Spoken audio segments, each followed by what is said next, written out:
Envie agora suas dúvidas para o e-mail tatiana.r.m@uol.com.br tatiana.r.m@uol.com.br e a doutora Tatiana irá esclarecer pessoalmente e detalhadamente todas as suas dúvidas. Ligue em São Paulo para 34 39 85 85. Repetindo, 34 39 85 85. Olá, queridos ouvintes, estamos com mais um programa Leis do Sucesso. Bom, semana passada a gente teve um decreto publicado no dia 30 de junho, agora de 2020. Então, esse decreto é o decreto 10.410 e é um decreto, ele tão somente regulamenta o que a legislação nos traz. Então, só que o que está acontecendo na prática é um decreto regulamentando a emenda constitucional 103, que é o que trouxe a reforma da Previdência, sem antes haver alteração na Lei 8.212 e 8.213. Então, provavelmente será objeto de inconstitucionalidade e ilegalidade. Porque a gente tem um uso, o que a gente está vendo? Um uso abusivo de normas de natureza infraconstitucional, quer dizer, abaixo da Constituição. Então, exemplo, portaria, decreto, instrução normativa, ela não cria norma jurídica, ela tem que explicar o direito. Só que elas, sem poder, elas estão criando situações mas na prática estão sendo criados direitos através desses instrumentos infraconstitucionais. Desde 11 de 2019, que a gente teve essa emenda constitucional 103, não dá para dar um salto de uma emenda constitucional para um decreto. A gente tem que passar antes por lei complementar, por lei, para depois você chegar num decreto. Então, a emenda constitucional, ela não deixa claro, por exemplo, a possibilidade da aposentadoria híbrida, que é aquela aposentadoria que você se aposenta utilizando o tempo rural e o tempo urbano. Aí, o que acontece? O decreto muda o artigo 57 da Lei 8.213 diz que o segurado tem direito à aposentadoria híbrida. Então, essa foi uma boa alteração feita pelo decreto. Mas esse decreto editado, assim, nesse período triste de coronavírus, que fere a Constituição Federal, além de um ato de covardia, porque ele não está respeitando um momento de luta pela vida, ele ainda incorre em inconstitucionalidade. Porque jogaram esse decreto 10.410 para ver se cola, só que não colou. Por quê? Porque a pretexto de regulamentar a emenda constitucional 103 de 2019, o decreto 10.410, ele extrapolou seu âmbito de incidência, sendo indiscutível que as regras permanentes e transitórias dessa emenda constitucional somente podem ser alteradas por nova emenda constitucional ou regulamentada nas hipóteses previstas. Então, a gente não tem espaço no nosso ordenamento jurídico para decretos independentes nas hipóteses tratadas por esse decreto 10.410. Então, portanto, ao regulamentar a emenda constitucional 103, que é a reforma da Previdência, cuja matéria não está incluída na permissão constitucional, esse decreto ele é inconstitucional, não podendo ser admitido. Então, provavelmente ele vai ser declarado inconstitucional.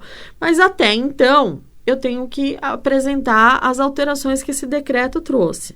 Então, uma delas, o decreto estabeleceu regras para o pagamento do 13º do INSS. Então, a partir de 2021, a primeira parcela será paga com benefício de agosto e a segunda com benefício de novembro. A antecipação não precisará mais ser autorizada por um decreto presidencial. A gente tem também o decreto 3048, que já estava precisando de uma atualização. Então, o que acontece? No tempo de contribuição, até 11 de 2019, continua válido como tempo, vamos supor, o aluno aprendiz. Após 13/11/2019, o artigo 19C, só são computados tempo de contribuição com o efetivo pagamento, não sendo mais possível contar como tempo de contribuição quando não há efetiva contribuição. Então, era contado tempo de contribuição de data a data, uma outra alteração. Então, eu contava o tempo de contribuição de data a data. Então, vamos supor, 1/1/2017 até 1/1/2018, se contava como um ano. Agora, a contagem, como é que vai ser? Será por pagamento. Então, se a pessoa trabalhou apenas um dia e pagou, vamos supor, acima do salário mínimo, pagou 1.200, ela trabalhou um dia só naquele mês na empresa, mas foi pago referente a R$1.200, vai contar o mês inteiro. Então, vai ser admitido, a pessoa foi admitida no mês 5 de julho e demitida dia 20 de julho, e a contribuição é acima do salário mínimo, já vai ser contado o mês inteiro. Então, mudou a forma de fazer cálculos. Então, até 13/11/2019 é de um jeito, depois de 13/11/2019 passa a ser de outro jeito. Então, são modificações, né, que esse decreto trouxe. Então, o período também de recebimento de benefício por incapacidade, quando intercalado com contribuições, vai valer como tempo, mas não vai mais contar para fins de carência. Bom, período de carência, né, para quem não sabe, é um número mínimo de meses, competências pagos ao INSS para que o cidadão ou, em alguns casos, o seu dependente possa ter direito a receber um benefício. Uma outra alteração que teve, que são segurados abaixo de um salário, não conta como tempo de contribuição e não vale nem para manter qualidade de segurado, tá? Isso já estava na reforma.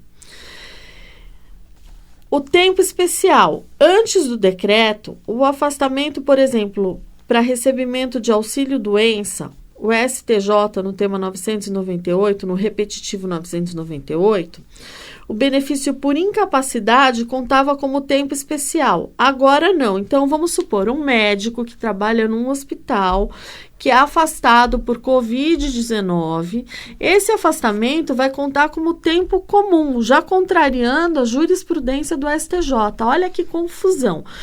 Então, esse decreto, ele também atrapalhou um projeto de lei que tramitava nesse sentido, de afastamento especial, a pessoa recebe especial, tem que ser especial.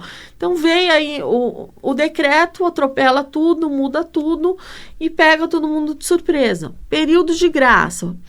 O que é o período de graça? É um prazo em que o segurado do INSS mantém seus direitos perante a Previdência Social, após deixar de contribuir. Então, o período de graça, ele possui o condão de manter a qualidade de segurado aqueles que, por algum motivo, não estão contribuindo para o sistema e ou exercendo algum tipo de atividade remunerada. Então, quem recebia benefício por incapacidade teria 12 meses após o término do benefício, né, esse período, ele manteria essa qualidade de segurado. Agora foi excluído, cessou o benefício, se o segurado não voltar a pagar, ele fica sem qualidade de segurado. Então, olha a que ponto chega esse decreto. Então, é uma loucura. Aí, o que acontece? Aí vem o artigo 170D, que prevê a reafirmação da DER. E a gente já tinha isso no tema 995 do STJ. Para quem não sabe, reafirmação da DER é a mudança na data de entrada do requerimento, que tem por objetivo assegurar que o INSS conceda o benefício mais vantajoso ao segurado. Então, tal alteração pode ser realizada por via judicial ou administrativa. E aí também a gente tem aí o artigo do decreto, o artigo 176Z, que ele trata do quê? Da fungibilidade dos benefícios previdenciários. Então, o que quer dizer isso? Direito ao melhor benefício. Então, eu peço um benefício, mas o INSS concede outro melhor. Isso a gente já tem uma discussão, né, no tema 217 da Turma Nacional de Uniformização, que é o ATNU, que já discute esse tema.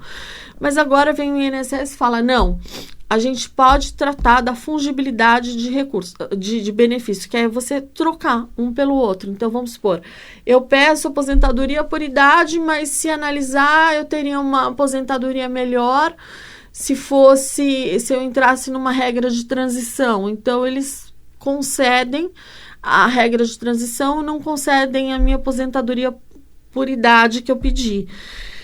Mas o parágrafo único do artigo 176 do decreto, ele alega que só se o segurado aceitar esse benefício, mas ele vai ser notificado e a aceitação deverá ser expressa, tá? Então, ele vai ter que dizer, sim, eu aceito receber o benefício melhor. Bom, a gente tem também o artigo 46 do decreto 3048, que o segurado tem que se apresentar para o pente fino, exceto aposentado por invalidez com mais de 55 anos e 15 anos de benefício por incapacidade. A lei falava que estava excluído, então quem tem mais de 55 anos e 15 anos de recebimento de benefício por incapacidade não precisa passar no pente fino.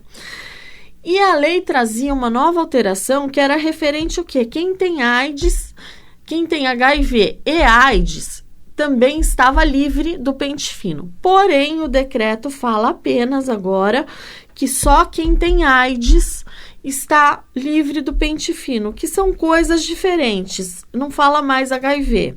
Então, HIV é para quem tem o vírus. Já a AIDS é para quem tem a manifestação da doença. Então, essa é uma alteração que o decreto trouxe que provavelmente vai acabar na justiça, tá? Outra questão é o acesso de dados do SUS pelo INSS. Na lei, pode, mas no decreto tem que ter a autorização do segurado e garantido o sigilo. Então, essa foi uma alteração legal. Tudo bem, vai acessar os dados, você vai ter que garantir o sigilo e você vai ter que ter autorização. Uma outra questão também, o decreto fala que se o INSS, juiz, não falar nada, o auxílio-doença será concedido por apenas 120 dias. Então, isso a gente já estava acontecendo, aí vem o decreto e acaba reafirmando. Um outro ponto desse decreto é o indivíduo recebendo auxílio-doença. Se ele já se sente apto antes dos 120 dias, então ninguém falou nada, ele vai receber por 120 dias o auxílio-doença. Aí ele acha que ele está legal, que ele não precisa mais ficar recebendo, ele tem que passar por uma nova perícia para poder voltar ao trabalho. Para quem pediu prorrogação de auxílio-doença, se sentiu bem, não quer esperar essa nova perícia, olha, a perícia foi marcada para o mês de agosto, mas a pessoa já quer voltar ao trabalho em julho. Então, o que acontece? Essa pessoa, ela vai voltar ao trabalho em julho, o INSS vai pagar a pessoa até o dia que ela voltou ao trabalho, depois ela passa na perícia e vai ter alta. Mas o INSS vai pagar, porque antes ficava essa questão, quem paga, quando paga a empresa, quando paga o INSS, então ele paga até o dia do retorno ao trabalho, independente se a perícia for depois, tá? Uma outra alteração, essa é muito prejudicial, por quê? Porque terá que reaver o LTCAT, né? Porque os agentes cancerígenos que estão constantes na lista da LINAC, não havia necessidade de comprovação da proteção. Agora, se a empresa demonstrar medidas de controle previstas na legislação que eliminem a nocividade desse agente, mesmo sendo cancerígeno, fica descaracterizada a efetiva proteção. Antes, ruído e agente cancerígeno que constasse da lista da LINAC não tinha EPI que tirasse o tempo especial. Agora, a gente só tem apenas com relação ao ruído. Se provar que o EPI é eficaz, mesmo com agente cancerígeno, não tem mais essa contagem especial. Então, as empresas vão rever os LTCATs, que são os laudos técnicos, tá? A gente teve também a reinserção da tabela do CNAE. Outra questão, o artigo 11 inciso 10, o residente domiciliado no exterior pode recolher como facultativo, mesmo que trabalhe no exterior em país com acordo com o Brasil, tá? O decreto também, tratando de cálculo na emenda constitucional, diz que lei deve regulamentar. Aí aparece, a emenda fala, olha, nós vamos alterar aqui, mas é só lei. Aí vem um decreto que é muito abaixo da lei, tratando de cálculos. Então, antes, a emenda constitucional, vamos supor, ela tratava dos 80% maiores salários desde julho de 94 até a data da aposentadoria, com exclusão dos 20% menores. Após a emenda constitucional, entram todos os salários no cálculo desde 7 de 94 e não tem mais descarte dos 20% menores. Você pode excluir salários de contribuição. Não é regra, agora virou exceção. Mas desde que você mantenha o tempo mínimo de contribuição. E esse tipo de coisa de excluir salário baixo de contribuição para não entrar no cálculo e não derrubar o valor da aposentadoria, vai ser mais aplicado na aposentadoria por idade ou na idade mínima progressiva. Por quê? Porque nas outras é muito complicado. Você não vai conseguir tirar salário de uma pessoa que precisa trabalhar, por exemplo, 40 anos. Ela não vai poder tirar, porque se ela tirar, ela não chega nos 40 anos. E outra questão também, você não vai poder excluir salários na aposentadoria por invalidez e no auxílio doença previdenciário. Por quê? Porque na aposentadoria por invalidez, o tempo que eu excluí, essa é uma das justificativas. O tempo que eu excluí, eu não posso usar mais para nada. Então, se eu excluir aqui, o benefício, na hora que ele cessar, eu não vou poder utilizar esse tempo para outros benefícios, mas isso pode acabar caracterizando um confisco. Olha a encrenca. Bom, e a aposentadoria da pessoa com deficiência, ela era calculada conforme a Lei Complementar 142 e fazia uso, mesmo depois da emenda constitucional, dos 80% maiores salários. Agora vem o decreto e fala em utilizar 100% dos salários de contribuição. Então, o que é errado, né? Então, teria que ser uma lei complementar tratando de cálculo e não um decreto. Bom, a gente tem também o mínimo divisor de 60% que esqueceram, só podem ter esquecido de colocar nesses cálculos. Por quê? Por que eles esqueceram? Porque esse divisor mínimo é um número que corresponde a 60% do período base de cálculo que influencia para diminuir o valor no cálculo da média aritmética. Então, segurados que têm poucas contribuições dentro do seu período, sofriam a ação do divisor mínimo que diminuía o valor do benefício. Então, não há como se admitir que a aposentadoria especial seja devida ao...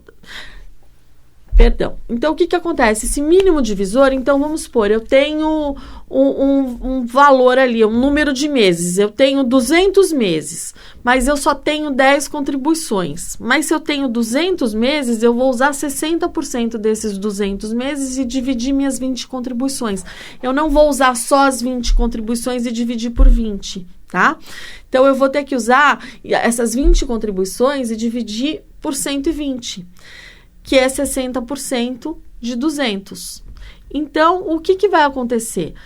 Diminui muito o valor da aposentadoria. E eles esqueceram de pôr isso no decreto, porque o decreto visa o quê? Regulamentar um monte de coisa, e isso era uma coisa prioritária que acabou ficando para trás. Ótimo para o segurado. Uma outra questão, não há como admitir que a aposentadoria especial seja devida ao segurado contribuinte individual, apenas quando cooperado, filiado à cooperativa de trabalho ou produção. Então, olha a que ponto chegamos. O período de afastamento por auxílio-doença ocupacional também deixa de contar como tempo especial. E essa medida vai na contramão das discussões na Justiça, onde o Superior Tribunal de Justiça o STJ considerou que até mesmo o auxílio-doença comum podia ter contagem especial. Agora, eles tiraram, simplesmente. Então, o que acontece? Se, por um lado, esse novo regramento facilita a aposentadoria ao considerar que o recolhimento ao INSS seja feito a partir do valor mínimo, deve contar como um mês inteiro de contribuição. Então, mesmo que o segurado tenha trabalhado um único dia na competência, por outro lado, o decreto cria empecilhos para concessão de benefício e o trabalhador que coloca a saúde em risco ou se acidenta no emprego, fica muito mais difícil de conseguir esse afastamento especial. Então, no geral, as mudanças vão estimular ações judiciais contra o governo. E muitas vão na contramão de conquistas que já haviam sido obtidas no judiciário. Então, para a contagem do tempo especial de trabalhadores expostos a agentes cancerígenos, o INSS vai passar a exigir provas de que equipamentos individuais e coletivos oferecidos pela empresa não eram mais suficientes para afastar o risco à saúde. E a gente tem também a questão do trabalhador, vamos supor, intermitente. Então, se o valor da contribuição for inferior ao salário mínimo exigido para o recolhimento, não há contagem do tempo contribuído. Assim, não será considerado como carência e tampouco para a manutenção da qualidade de segurado. Então, o que esse trabalhador vai ter que fazer? Os trabalhadores que tiverem uma remuneração menor que o salário mínimo, eles vão ter que pagar uma complementação da contribuição para que o mês conte como tempo de contribuição. Outra opção é agrupar mais meses para fazer essa contagem. Então, vamos dar um exemplo. Um intermitente que teve um salário de 500 em um mês e 600 em um outro. Ele vai poder agrupar esses 2 meses para que vire um mês de contribuição. Então, isso é possível porque a soma das duas remunerações é maior do que o salário mínimo. Então, se ele quiser que cada mês conte como tempo de contribuição, ele vai ter que contribuir sobre a diferença entre o salário recebido e o valor do salário mínimo, que neste ano é de R$ 1.045. Bom, uma outra questão agora, saindo um pouco do decreto, que é importante eu falar, é que o auxílio-doença antecipado vai ser prorrogado até outubro. Porque o INSS vai prorrogar até 31 de outubro a antecipação do benefício do LOAS e do auxílio-doença. Então, o decreto do Jair Bolsonaro, publicado no dia 2/7, foi no sentido de prorrogar tanto o LOAS como o auxílio-doença. Então, o governo alega que o atendimento presencial nas agências da Previdência está prejudicado por causa da pandemia do Covid-19 e que, embora esteja previsto o retorno gradual a partir de 13 de julho, sabe-se que nem todas as unidades estão totalmente aptas para atender o público. Então, diante desse cenário, o governo autorizou que os benefícios possam ser prorrogados, né? Então, a pessoa pode receber antecipadamente o salário mínimo durante essa pandemia. Bom, gente, essas são as minhas dicas de hoje. Eu vou me despedindo de vocês. Fiquem com Deus e até o próximo Leis do Sucesso. Envie agora suas dúvidas para o e-mail tatiana.r.m@uol.com.br tatiana.r.m@uol.com.br e a doutora Tatiana irá esclarecer pessoalmente e detalhadamente todas as suas dúvidas. Ligue em São Paulo para 34 39 85 85. Repetindo, 34 39 85 85.